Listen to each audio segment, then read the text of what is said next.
قبول ہو جاتی ہیں تو انسان کے سامنے یہی نشانیاں ظاہر ہوتی ہیں۔ نمبر 1، جب انسان کی نیکی قبول ہو جاتی ہے تو اس کی وجہ سے اس کے چہرے پر عجیب سی رونق آ جاتی ہے، یعنی وہ انسان دنیا کے سامنے اپنی خوشی کا اظہار اپنی مسکراہٹ اور بصارت کے ساتھ کرتا ہے۔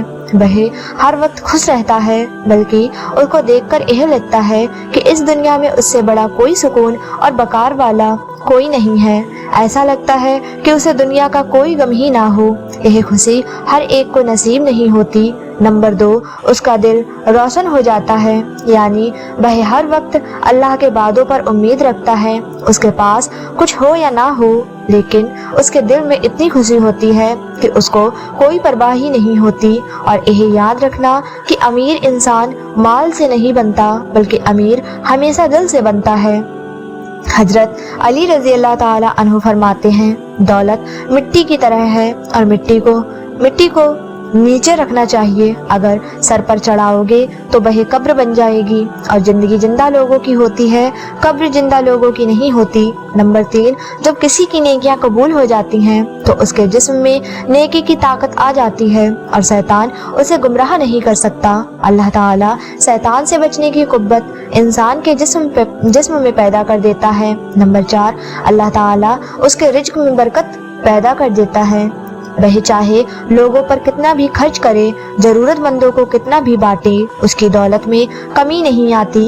حضرت علی رضی اللہ تعالی عنہ فرماتے ہیں، نصیب کا رزق انسان کو ایسے تلاش کرتا ہے جیسے مرنے والے کو اس کی موت۔ نمبر 5، لوگوں کے دلوں میں اللہ اس کی محبت پیدا کر دیتا ہے، یعنی جب اللہ اپنے بندے سے خوش ہوتا ہے تو اس وقت اس کی محبت لوگوں کے دلوں میں پیدا کر دیتا ہے۔ ناظرین، اب ہم آپ کو بتاتے ہیں عورت کی ذمہ داری کیا ہے۔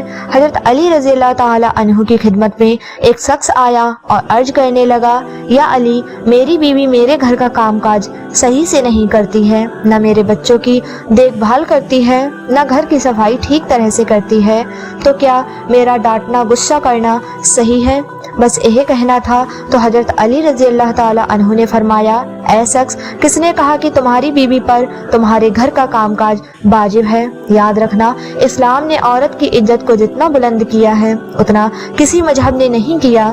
میں نے اللہ کے رسول صلی اللہ علیہ وسلم سے سنا کہ عورت کی سب سے بڑی ذمہ داری یہ ہے کہ وہ اپنے اولاد کی اچھی پرورش کرے اور وہ اپنی اولاد کا خیال رکھیں، لیکن اگر اپنی اولاد کی پرورش کرنے کی اجرت شوہر سے مانگنا چاہے تو وہ بھی مانگ سکتی ہے۔ اور تم گھر کے کام کاج کی بات کر رہے ہو، اگر وہ خوشی سے گھر کا کام کاج کرتی ہے، گھر کو سنبھال لیتی ہے، تو وہ اس کی عظمت ہے اور اس کا شکریہ ادا کیا کرو، اس کا احترام کیا کرو۔ میں نے اللہ کے رسول صلی اللہ علیہ وسلم سے سنا کہ جس وقت عورت اپنے گھر کا کام کرتی ہے اس وقت اللہ اپنے فرشتوں کو زمین پر بھیجتا ہے اور کہتا ہے کہ جب تک یہ عورت گھر کا کام کرتی رہے اس کے لیے عبادت لکھتے رہو، اور وہ پورا وقت جو عورت گھر کے کام میں لگاتی ہے وہ اس کی عبادت میں شامل ہو جاتا ہے۔ یہ عورت کی بڑپن ہے کہ وہ تمہارے گھر کو جنت بناتی ہے، تمہارے بچوں کو عظیم انسان بناتی ہے۔ لیکن اگر کوئی عورت پر ظلم کرے، گھر کے کام کاج کی وجہ سے اسے ٹوکتا رہے، اس پر ظلم کرتا رہے، تو روز محشر میں اللہ تعالیٰ اس انسان کو گدھے کی شکل میں اٹھائے گا اور دوزخ کا ایک دروازہ ان لوگوں کے لیے کھولا جائے گا اور یہ کہا جائے گا، یہ وہ انسان ہے جنہوں نے اپنی ہی عورتوں پر ظلم کیا، ان کو حقیر سمجھا اور ان کو غلام سمجھا۔ ناظرین، اب ہم آپ کو بتاتے ہیں حضرت علی رضی اللہ تعالی عنہ نے فرمایا، گھر میں عورت کا رونا کیسا ہوتا ہے؟ عورت پر ظلم کرنے کی کیا سزا ہے؟ حضرت علی رضی اللہ تعالی عنہ راستے سے گزر رہے تھے، دیکھا کہ ایک شخص اپنی بیوی پر ظلم کر رہا تھا۔ حضرت علی رضی اللہ تعالی عنہ اس کے قریب گئے اور فرمانے لگے، اے شخص، اللہ سے ڈرو، تمہاری مفلسی پریشانی اور رزق میں تنگی کا سبب یہ ہے کہ تمہاری بیوی تمہارے ہی ظلم کی وجہ سے تمہارے ہی گھر میں روتی ہے۔ میں نے رسول اللہ صلی اللہ علیہ وسلم سے سنا ہے کہ جس گھر میں عورتیں روتی ہیں اس گھر میں رزق کے فرشتے نہیں آتے، اور اس کے گھر میں رہنے والے مردوں کے رزق کی راہیں تنگ ہونے لگتی ہیں اور انہیں اس پریشانی اور مفلسی میں گرفتار ہو جاتے ہیں۔ یاد رکھنا، اللہ نے اولاد مرد کی تقدیر اور دولت عورت کی تقدیر میں لکھی ہوئی ہے۔ اگر تم یہ چاہتے ہو کہ تمہارے رزق میں اضافہ ہو اور عزت شہرت دولت دن بہ دن بڑھتی جائے تو اپنے گھر میں اپنی عورتوں کا خیال رکھو، انہیں خوش رکھو۔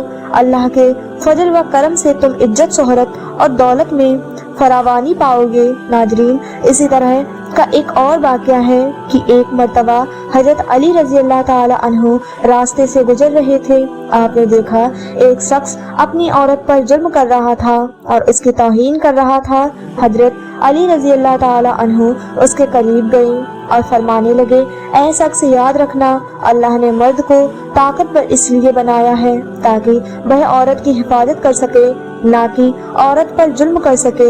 میں نے نبی کریم صلی اللہ علیہ وسلم سے سنا کہ جو مرد اپنی عورت پر ظلم کرتا ہے تو اللہ تعالیٰ اس پر لعنت بھیجتا ہے، اور اس نے کہا، یا علی، یہ میرے نکاح میں ہے، میں اسے جو بات کہتا ہوں یہ میری بات نہیں مانتی۔ تو حضرت علی رضی اللہ تعالی عنہ نے فرمایا کہ نکاح کا مطلب یہ نہیں کہ تم نے اپنے لیے غلام خریدا ہے، بلکہ نکاح کا مطلب یہ ہے کہ تم نے اپنی نسل کو بڑھانے کے لیے اس عورت سے مدد طلب کی ہے اور تمہاری اولاد کی اچھی تربیت کے لیے اس عورت کو چنا ہے۔ اور اے شخص، جس سے مدد لی جائے اس کو غلام نہیں سمجھتے، اور جو تمہاری اولاد کو پروان چڑھائے اس کو حقیر نہیں سمجھتے، بلکہ تمہیں تو اس کا شکر گزار ہونا چاہیے۔ اور یاد رکھنا، عورت پر ظلم کرنے کا مطلب یہ ہے کہ اولاد کی بغاوت آنے والے وقت میں اولاد اس عورت کے جسم سے تمہیں نصیب ہوگی تو اس کے وجود میں تمہارے لیے بغاوت ہی بغاوت ہوگی۔